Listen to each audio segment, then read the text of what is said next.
Hey everyone, this is the Heroes podcast. I'm so excited to be back, and I have a really close friend here, Amira MacCue. How are you? I am fabulous. And how are you? Oh, I'm great. I'm still fascinated by how locations like you are in Australia, I'm over in Europe, and we just catch up for a conversation that we record. But before we go into your story, and what you do and who you are helping. Could you tell us about your background? What it's been like to be Amira, or maybe early on in life, your challenges, your troubles and struggles? What were you Mm. challenged with?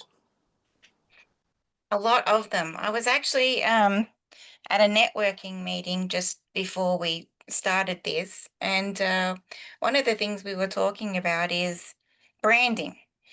And when this guy was talking about branding, he was like, I've been a hairdresser for 30 years and I've been this and I do this and I've done this," and trying to get us to explore our values and our authentic self and how that has been shaped by all of these jobs and circumstances that we have experienced throughout life.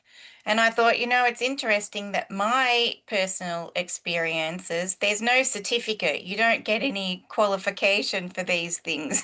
No one signs a certificate saying, oh, you know how to understand people who can't speak, type of thing. And you go, what would that have to do with what I do now? Well, it's quite relevant to understanding people's what they're saying without saying it. And so And that actually helps me in what I'm doing. So I think throughout the years, I I've grown up. And I've said this on other podcasts before, I actually was born to teenage parents. So my mum had just turned 18 and my dad had just turned 19. And a few things that had happened at that time is that my father's father had just died. He was 44 and he died suddenly. And apparently, it's more of a story there that we can go into when I talk about what I do and why I do it. And it has to do with my family and the way that I was brought up as well. And so there were some things that happened because my grandfather died, that threw the whole family into a bit of a tailspin, including all my dad and my aunts and my uncles. And then my dad's grandmother had died as well, and we were living with them. So what I just found out very recently, so I have had a self-loathing, um, actually it makes me a little emotional, sorry about that. So I've not liked myself for the majority of my life and just thought, I'm just useless and I can't be enough and I'm not good enough. And so, and that is happened to be how I met you, is that I just said one day, oh my gosh, I just can't do this anymore. I just wish that there was someone who could help me get past this. And that was kind of the start of that journey.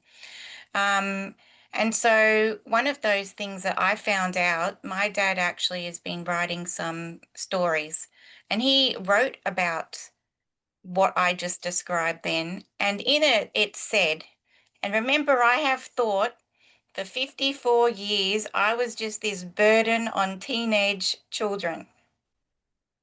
And he wrote in his story, I was actually the hope for their family because they were so devastated about my grandfather and the great grandmother dying. And so I was the glimmer of hope to try to help the family start feeling better. And I found that out after I was 54, 55. I'm 55 now. So that's not that long ago. And it just changed my whole perspective on, hold on a second, this thing I thought about myself all my life is actually not true. this is powerful. I obviously have a few details to your life, but I didn't realize this, that you've been the hope they had, and I understand there has been a lot more trauma that you have shared. So what would you say in transforming yourself? What were the key turning points? What had to happen for you? And I understand you've been struggling for decades. Uh, what could someone take from here to make that journey, that struggle shorter? I think what people can do is to, and I still continue to do this every day, is to question. Firstly, you've got to discover what you believe about yourself, you know. So you have to go, what is it I'm telling myself, and be quiet enough to hear it and write it down. And then go, then comes the questioning part. Why do I think that? And I think that that's where the answers come from, is in the why. Where did it come from in the first place? Or if I made, and we've done this in the course that we've put together, is it comes down to beliefs. But you have to question them in the first place. Where did they come from? Why do I continue to think this about myself? And therefore that affects my behavior and my actions. And if That's you're willing to do it, because most people are not willing to do it, they just keep running the story. And my story is this is why I suffer, this is why I get the results. But if you really truly want it to change, you have to say, okay, I totally get it. I accept that. But what am I going to do about it? And that's where the questioning has to come in. Are you willing to let it go after questioning it? I love that. And what comes to me is it's important to find out why you are the way you are, or what you do and why you do it. Yet if you keep having the same explanations or reasons, then probably nothing is going to change, because then you almost dig yourself into the past, and most of our beliefs are to do with what we've seen, what we experienced, and what were the conclusions to us or reflected on us. What would you say to someone who has, well, beliefs that do not serve uh, the person or the person's finances or happiness? Um, there's a few things I think that I personally have learned, and everybody has to work on where they're willing to go. Because I get that I can say this, but I'm willing to push it now because I don't really see. I was not happy in the way that it was before. So the first thing is that one of my stories was around suffering, and that I actually found it romantic. I thought it romantic to suffer. Okay. And so you could see that in my choice of movies, you know, oh, I love you the most if I'm willing to hurt the most, which I'll just say straight up, I just think that's a load of hogwash now. And I'll say it, like, suffering is not noble, right? But I was also brought up on suffering. So before I was born, there was these two deaths. Then there was another four of very young people by the time I was 8. And so for me, suffering was it. This is what you did. And you suffer and then you suffer some more. And when when you think you can't suffer anymore, something else happens that makes you suffer. And so it's definitely on a diet of suffering. And even my choices, my life choices, and the places I found myself and who I found myself with, there's more situations of suffering. And just again, probably a year or so ago, I went, hold on a second. I was doing some stuff ever since we started working together. I keep this thing where I will question something and I'll write it down so I can kind of look back at where I've been. But this particular one, it kind of jumped out at me and I said, oh my gosh, I've been doing this for nearly 50 years, which is half of 100 years. When you go half of 100 years, I'm not bringing them back anytime soon. They've been gone for half a century. It's probably time to let it go. And then I questioned some of these suffering moments, very intense ones, and kind of tried to go, well, okay, in the span of my life, how much of a percentage would this add up to? I guess I'm obviously a numbers person, right? So for me, questioning it that way went, hold on a second, you haven't actually been suffering the majority of your life, apart from reliving the events over and over. So let's just put it into perspective. And then that helped me to get to where I was, where I don't know if you saw that article where I said it took me 8 years and 2 months to find that place where I didn't feel, from actively trying to not feel like I was being victimized by the universe constantly. Wow. People can fill in whatever word they want there, but for me, that universal energy and not feeling like I was being singled out by it, that took me 8 years and 2 months. Wow. That really changes everything, I believe, to have a friendly relationship with God, universe, to not see it as evil. Uh, Even though, obviously, events early on in your life has been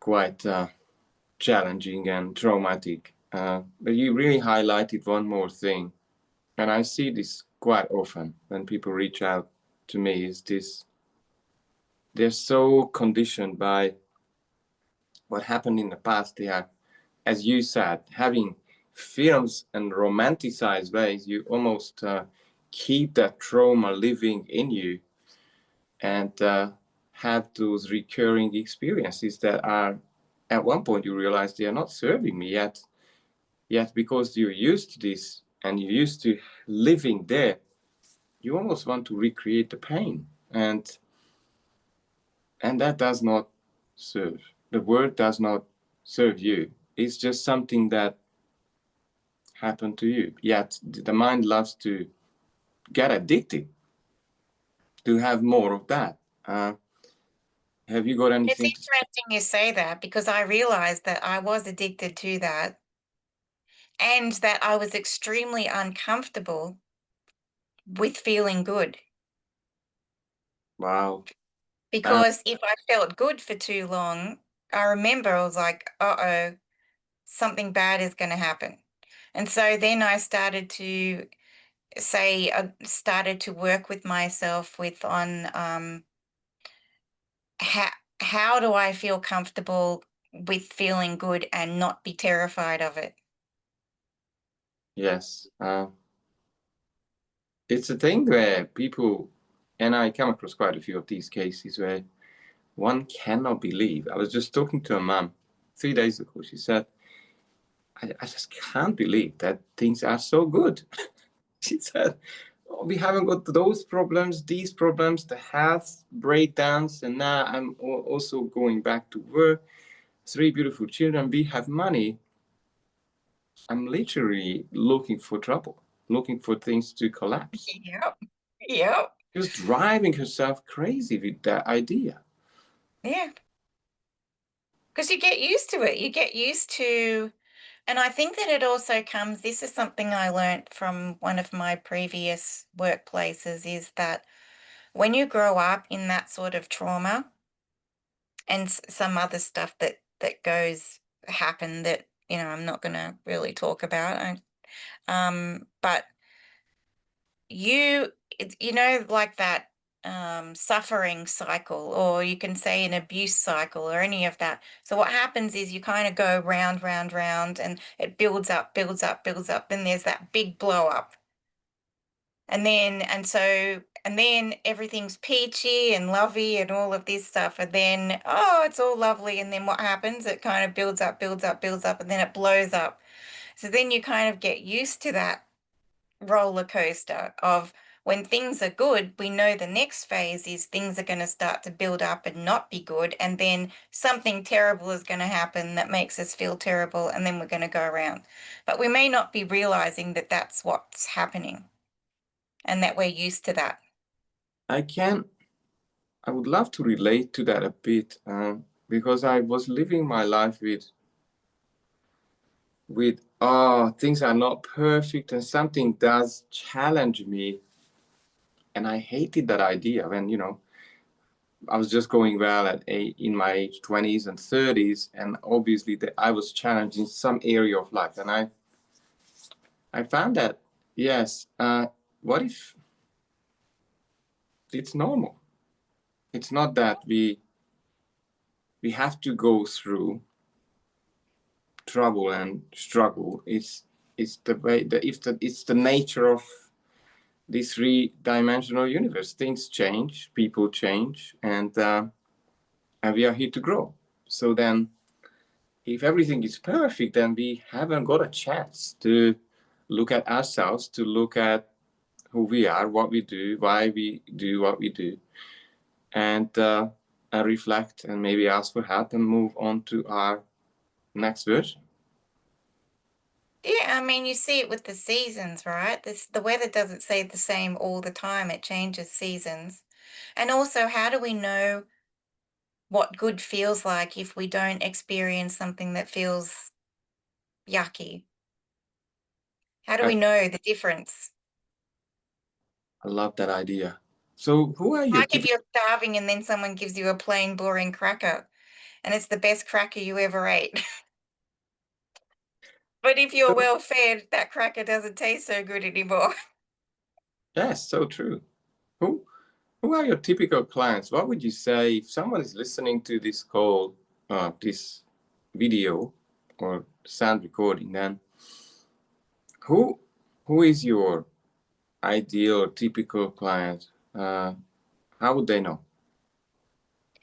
My ideal typical client would be somebody who is probably like a micro business owner, very small business owner, um, and they're wanting to build that, and they're also wanting to feel um, more peaceful or secure around money, and that may include having some more money, but they would have to be they would be the people who want to are willing to go where they need to go and explore and question these things and not take things at face value.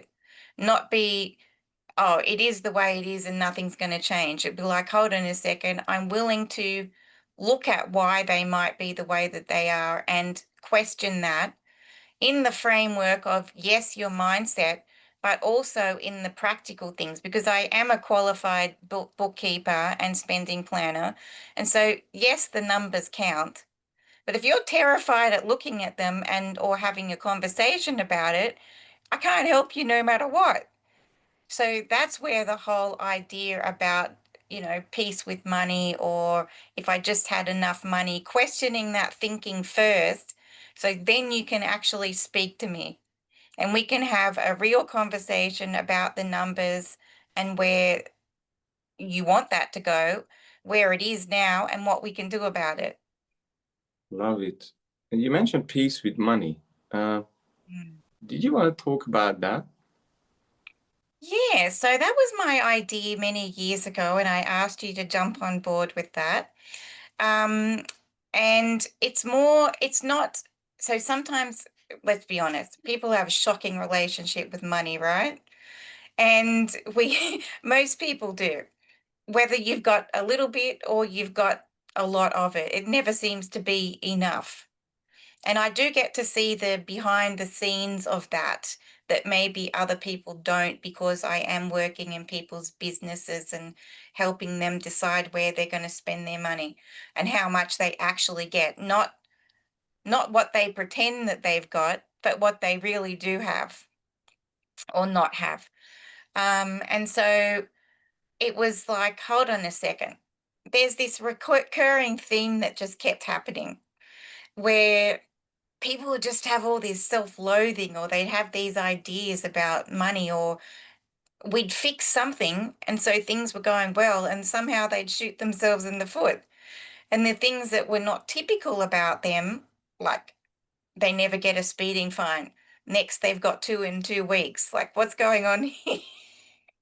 And so I just kept noticing these things, and I thought, you know what, we really need to address the whole beliefs and what's going on in the background around money that may not seem like it has anything to do with money at all.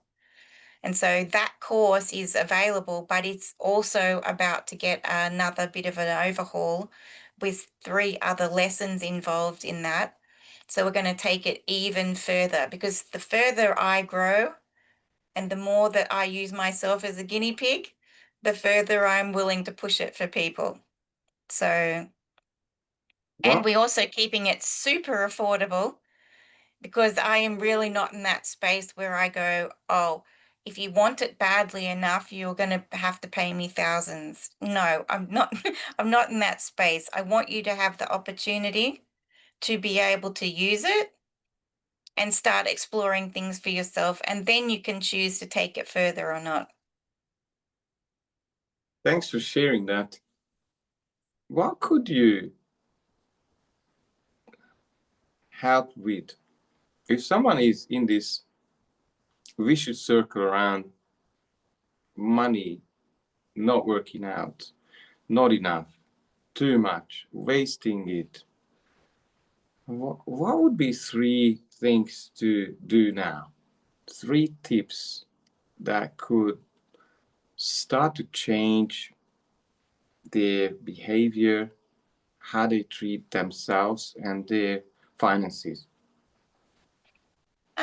I think the very first one would be noticing, and you have to become a bit like mindful of this, noticing what feeling that you have. Say if somebody asks you for money, if you have to pay a bill, or if you spend money perhaps you think that you shouldn't have, and then you start having these thoughts, and you're definitely having thoughts about it.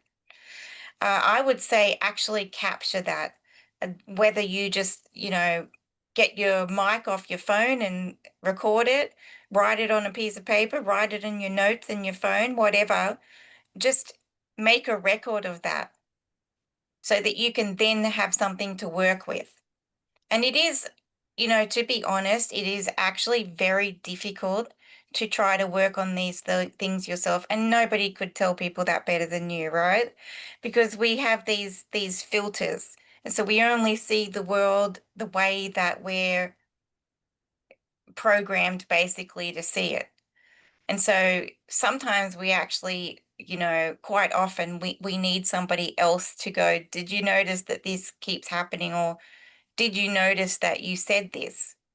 And that's why I say you have to be open to hearing this from people. This isn't about judgment or telling you you're bad or anything, but how are you going to be able to um, start to work on that and change it around if you don't even hear the words that you're saying? So just to divert there for a second, I have I go to a particular group, and one day I heard them chatting, and I'm sure they were completely unaware that they said it, because I've brought it up afterwards and they had no memory of ever saying this. But they were talking about, oh, those people, and I'm bringing this up in the If I Just Had More Money ebook. Mm. If all those people who had that money, those people who have that money, more money than us, that's what that equals, they should just give us some. And then there was a bit of a discussion about who should give what and what not. Like, do you actually even know what you're saying? Of course, I didn't say that out loud, but I'm listening to this conversation going, that's really interesting. Who's they, or who's those people? and you don't know anything about them, and why should they be handing over money to you? Do you know, like, people don't even understand or notice what they're saying or what they're thinking is just coming out. So I'd say go there first. You've got to question it. Um, then I would say probably we do have to be practical about this. Um, do you have any challenges when it comes to looking at your bank account or paying your bills or being on time with things? And not to judge yourself there either, but is that something that you know you should be looking at, but you can't make yourself? And then maybe going, what is it that I feel? Do I feel shame? Do I feel fear? Am I just terrified? Am I thinking, oh God, what if I never have enough and I starve? Or there's people who've said to me, I just expect I'm going to end up living on the street. Or people who've said to me, when we get down to it, you obviously have to build trust. It's not something you just blurt out to someone until you start trusting them. Um, oh, what if something happened to a family member and I couldn't pay for their funeral? And you kind of get to the nitty gritty of that going, is that person sick? Are they old? Like, what makes you think this? And then you you kind of unravel it and go, oh, okay, that doesn't actually make sense now that I think it out. But yet you've been terrifying yourself and waking up in the middle of the night totally freaked out by it. So there's that. And I would definitely say, start reading, start, you know, working with somebody, even if that's ad hoc, if you don't feel that you can pay for that. But it is very difficult, or join some sort of community, because it's not something that if you're surrounded by people who are thinking and doing exactly the same thing as you, how do you move yourself from one thing to the other? If you're really serious about it, I'm not suggesting that you give up your family or your friends, but you do have to put yourself in a different type of environment where you're going to start to have the opportunity to question and go, hold on a second, that can be quite uncomfortable. But even if you dip your toe in occasionally until you actually start to feel more comfortable there. So that would be my three things, because you have to do something different. Because if nothing changes, then nothing changes. That's profound. And yeah, what came to me is you pretty much need someone to catch you out with the things you say yourself or how you feel and how you try and ignore it, and probably discourse or having someone around you would bring things to your awareness earlier. The mind has this amazing capacity to create stories to back up and explain your reality, and that's the way to go down, to keep what you've had as far as problems or financial struggles forever. Yeah, uh, if there's any way to speed it up, you certainly want to do that. And I guess I keep pushing myself too, because I want my children that unfortunately I have passed these things on to. I want them to have a faster track, like an opportunity to be able to learn from what I have learned and where I've been, and so that we're actually rewriting our family story. So that's my goal. But one thing I'll say you should be proud of, Indra, is that I, even as of yesterday, when I was talking to someone and I said they, or how I disassociate from things, and then I said, oh, sorry, let me say that again. I should say I. I. so, so they were lessons well learned, and I do pick myself up on that now, and I'm like, see, I did it again. I must say I. It's not about everyone else. It's me and I. wow, I do find that as well, that this is, again, we're talking about the human mind. It has very creative ways to make it look like if it's not about you, but you start to take ownership of your life. You started to take full responsibility. You'll be surprised how easy and fast to take charge, because it's really about taking charge of any area of life that doesn't seem to work for you, because you either work it or fail it. What would you be celebrating in 3 years' time, Amira? Me? Um,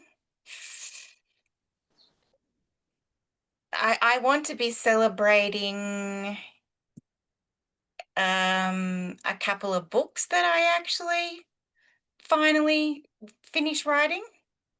And some of those are nonfiction, but others are fictional and kind of talking about this stuff, but they're more based in a story. And some of them are actually going to be based on my life story, which is, I don't know, it's kind of weird how some of these things have, there's a lot of synchronicities that happen there. I'm like, that's a bit weird. Um, so it will be fictional, but it will be based on those characters. And also, I suppose building more like my podcast, and some of those fictional books will be built on, the characters will be around people from my family history, because on one side of my family, they were very, very wealthy, as in there's a castle that's heritage listed in England that I visited last year. And so this was actually my grandmother's, like my father's mother's family's heritage. And then some things went wrong there, as they do. And then with my grandmother, they went very, very wrong. And so kind of basing it on that.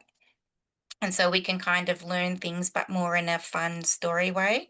And then I have another business that kind of helps me bring out the more creative type thing. And so some of those would be products. And I'm actually using one of the new lessons in the Peace with Money course will actually be finding a way to divert our so when we're really having trouble with this like self-loathing and stuff, we're going to actually divert it and use our pets to kind of tap into that love and self-worth for ourselves. And so that other business is actually around our pets. We love our dogs and we have many of them. And so next week I'm actually starting to write one children's book around one of the particular dogs. So hopefully that and the product range that goes with it will be available for people to buy. How exciting. So where could we find out more about your businesses, your products? You will be sharing that under the video, but if you want to tell us website or Yeah. contact details, then please. So the first one, the one where I talk about money and the Peace with Money course and that other book, is the Your Money Habit. And that website's getting a bit of a revamp at the moment, because when it was made, that was not who I was. Well, I mean, it's not who I am anymore. I'm very, very different in the last 5 years. And so you'll probably be able to find everything there, including the link to the Peace with Money course, the ebook, If I Just Had More Money, and then my other website. And perhaps because of we're having this lesson in the Peace with Money course called My Date with Money. And it has nothing to do with what you would typically find when people say money date, which is, go and sit down with your numbers and just, hash out the numbers. No numbers involved. We're going to have a different date with money. And one of those versions will be my pet's date with money. And so we're going to have a look at it from our pets. Now, You're just going to have to trust me where it goes, okay? It might sound crazy at the moment, but it's going to work. And so there's also going to be a children's version as well. So there are going to be a few different versions and a business version. And so that will be with that. And then there'll be a link so you can get to the pets one. And the business is called Little Lives. So it's just littlelives.com.au. Beautiful. Tell me, as we are getting to the end of this interview, what have I not shared? What have you not shared? What have I not asked you to share that you feel that this needs to be included in this conversation? I think the only thing that we probably need to include is to really request that people drop their preconceived notions and like thinking of how, it is what it is. If we could just let go of this is the way it is and it can't be any different. It can be different. It can be different. You don't need to win $1 million. You don't need to earn $1 million a year. You just need to start looking at things in a different way. And when you look at things in a different way, then your actions and your habits start to change, and then that changes your identity. Now, identity is a huge one, right? And this is another addition that we're going to be putting into the Peace with Money introduction course, because we really struggle to get anywhere beyond who we think that we are. So identity is huge. So probably that is something that needs to be addressed. That's so powerful, Amira. Thank you very much for pointing these things out. As we've heard from her, who you are, what you believe in, and believing that change is possible for you, has the map to change your life. Thank you very much, Amira. I hope to see you again and to create more videos to help people that area of life, what we call money or finances. See you soon. Thank you. Bye.